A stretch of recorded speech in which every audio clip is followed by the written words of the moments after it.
Hello, everyone, and welcome again to another episode of M365 Voice. My name is Mike Maravani. I'm Sarah Hazy. And I'm Antonio Mayo. And today we are not going to pick a question from the journal. Instead, we are going to chat about a topic that we have been talking about. It's a hot topic. We've been talking about it off camera for a while, and we thought we'll chat about it and share our ideas with you. So, Antonio, why don't you introduce the topic to us?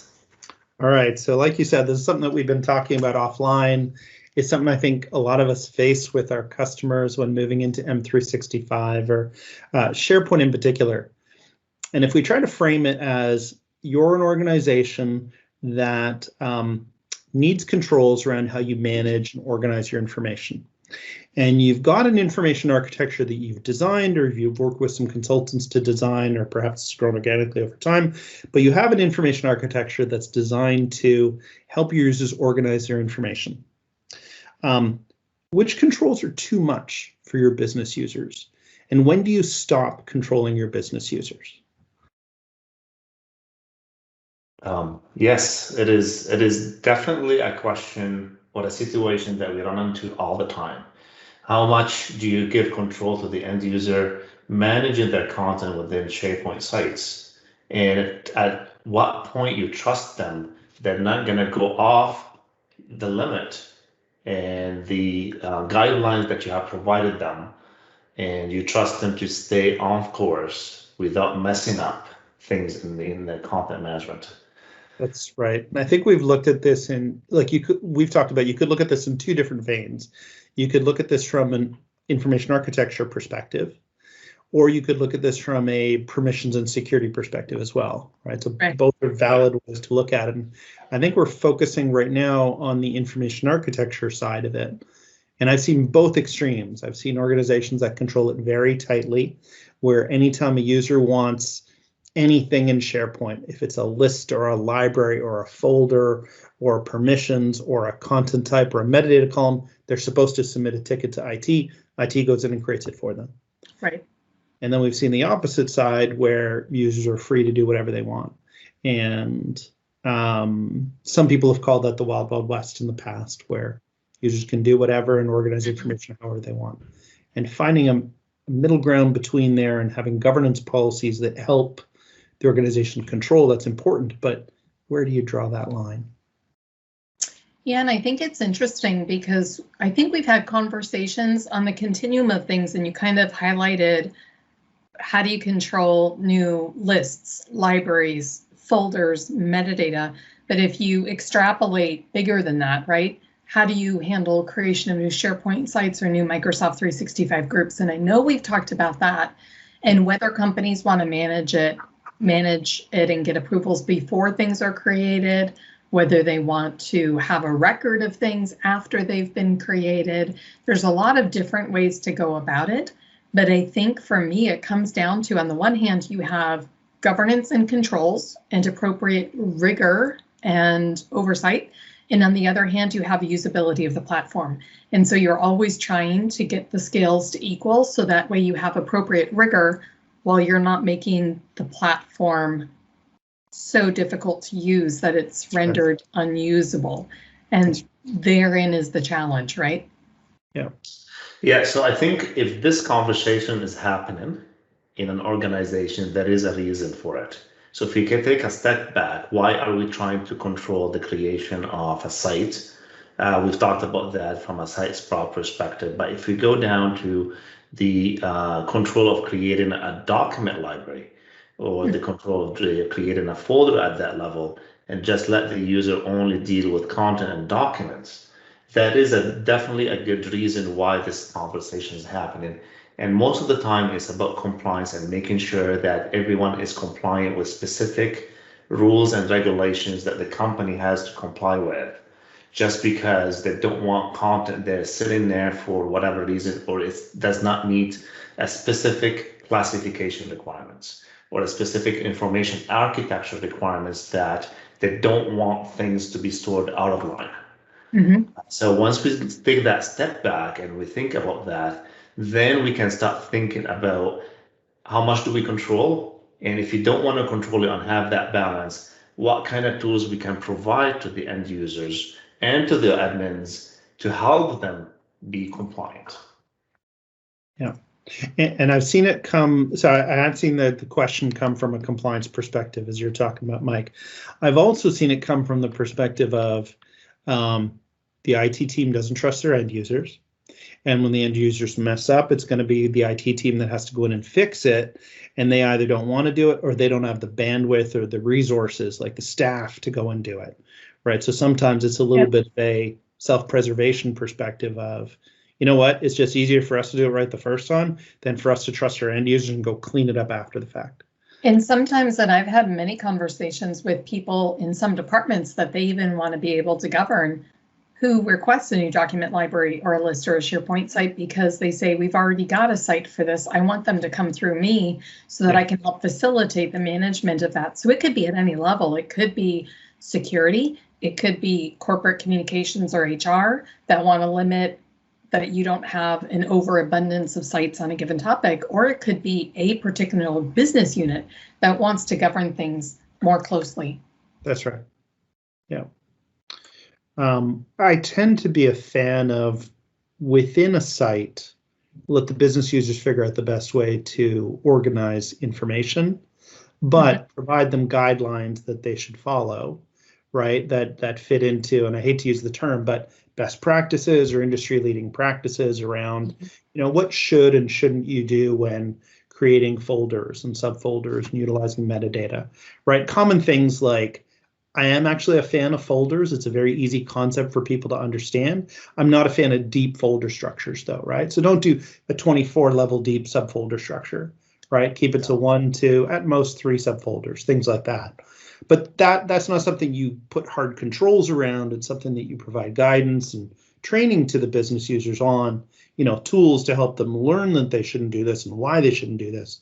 Perhaps some reports after the fact that helps, IT or a governance committee follow up afterwards. But, other than those kinds of things, I'm usually a fan of, let a business unit that owns sites manage how they organize it. I would agree. One of the people, and totally not a technology theme, but to take a kind of a left turn, there's a TED Talk that I saw, and it's an older one. It's from a long time ago by a gentleman by the name of Simon Sinek. And the context of his talk is start with why. And I always think about that phrase of start with why. Why control things? Why control who can create a SharePoint site? Why control who can grant permissions? Why control who can grant or create a document library? And I think it's important to start with that question, because if you can crystallize on the why you care, why you need to control it, that will usually inform a level of requirement, because every time that you control something, it's actually usually more work, right? So if you understand why you're controlling it, then that might give you an indication of how much work or user annoyance you're willing to tolerate. Yes, and to your point, once you control things, it's going to create a lot more work. Plus, you're going to have to develop that process. If you're controlling the creation of a document library, you need to understand when you get a request from the business that they need a document library, you need to understand what type of document library it is. You need to understand the content, because the reason you're controlling it, because you're going to create it in a specific way. You might be adding content types to it. You might add in some default values. You might add in some labels to it. So you have to kind of make sure that you develop that process. You understand what kind of content, so you can create it for them right away. Otherwise, production is going to be lost, and people are not going to use the system. If I need a document library, it's going to take me 3 days to get it. So understanding the whys is really, really important. But you have to build on top of that the process to support that why. I love it. Start with why, and then build a process, and then make sure that you have appropriate communications to your users so they can understand it. Because if the users don't understand why, are they likely to work with you, or are they likely to work around you the way the water goes around the stone in the middle of the stream, right? So if they don't understand the why, they don't understand the implications, you don't want them to work around you and say, hey, I know Mike has a site or a document library. I'm just going to squirrel my stuff in there because it's easier than answering Antonio's questions and getting one created from him. Yeah. Or I'll just use my OneDrive as a project site instead of going off to create a project site.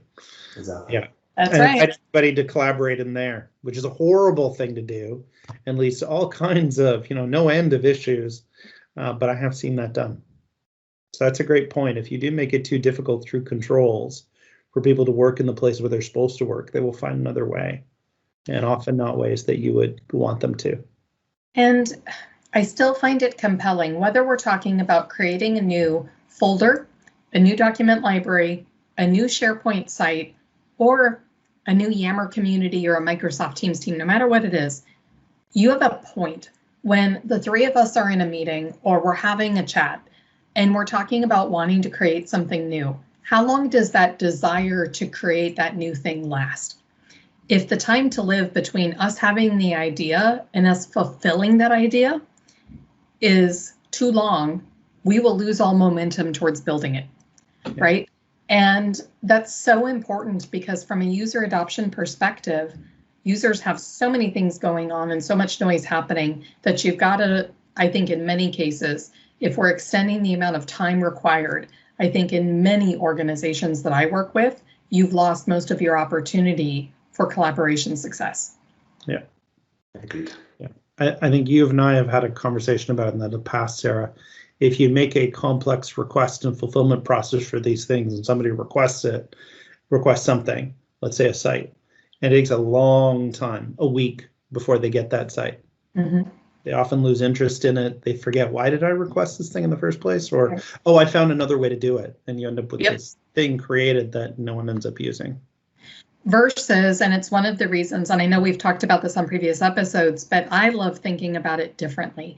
I love thinking about if Mike has a great idea for a new SharePoint document library, a new SharePoint site, if we let him create it now and then go through some kind of a governance control, a justification, a registration process that is timed later, there's a higher likelihood that Mike's going to successfully convert on that idea, but we still have a safeguard and control to make sure that we manage it. So I'm a big fan of, can we put the governance, do we have to put it before fulfillment, or can we make it time sensitive immediately after fulfillment and still be able to achieve the same outcome? Yeah. How do you measure that? That's a really interesting point, but how do you measure that if I'm doing all the full, I'm just going and checking the creation process afterwards? How do I measure if it was a legitimate process or request? And how do you go and you say, no, I don't think it should have been there. I want you to remove it, or I'm going to remove it for you. Then you might get into the situation where the owner is going to say, hey, but I have useful content in there.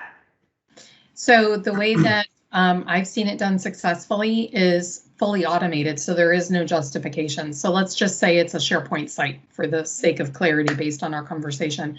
If I request a new SharePoint site, a workflow automatically kicks off. Let's say a Power Automate flow that automatically sends me a link where I have to go and register my new SharePoint site. I have a certain amount of time to get that done, let's say a week. If I don't register it within a week, it gets automatically deleted by the flow. Then I have a process whereby if I had important stuff out there, maybe I have 10 days to, after it's been deleted, I'll get another notification saying your site's been deleted because Sarah, you didn't do the right thing. You didn't register your SharePoint site. Here's a link, you can register it and we'll automatically reinstantiate it for you. But if I don't take action a second time after it's already been deleted, then it's gone. So there's no justification, but then it's frankly on me because not only was I notified once, but several times. And I've seen that work successfully at several different organizations at different levels, whether you're talking about a team in Microsoft Teams, a site, or a group. But what I like about it is fully automatic. There's no justification. And frankly, there's no exceptions. If you're going to have a governance process, it should be a governance process. And frankly, don't make Sarah's stuff more important than Mike or Antonio's Exactly. based on the fact that I created it. Agreed. I like That's great. What if we bring this to a tactical level on a few things? So from a control perspective, right? Do you control things like content types, terms in the term store, those types of things? Do you centrally control those as opposed to let the business go and set those up however they want? I typically like to push on the controlling of the content types in term store and use the content type hub and try to control everything in the content type hub. And every time there's a new site being created through an automated process or whatever, those content types and the site columns are automatically being pushed down to this site. Okay. That still, if you still have the ability as a site owner to create content types at the site level, but again, through training and best practices, there's no reason for them to do that. So once you control that, this is the way I would do it. Yeah. Control at the content type hub level and the term store. At least you have a lot more control over it, and content owners will appreciate that you're actually doing things for them. Yeah. So follow-up question to that: if you do control content types, term store, and so on centrally, who in a typical organization is the one that actually controls those things or configures those? Is that the IT team? Is it a different kind of team? I've had the mix of both. IT team, I would say the majority of the time the IT team would control that. Yeah. They have the knowledge of the term store, they have the technical knowledge of how to do it.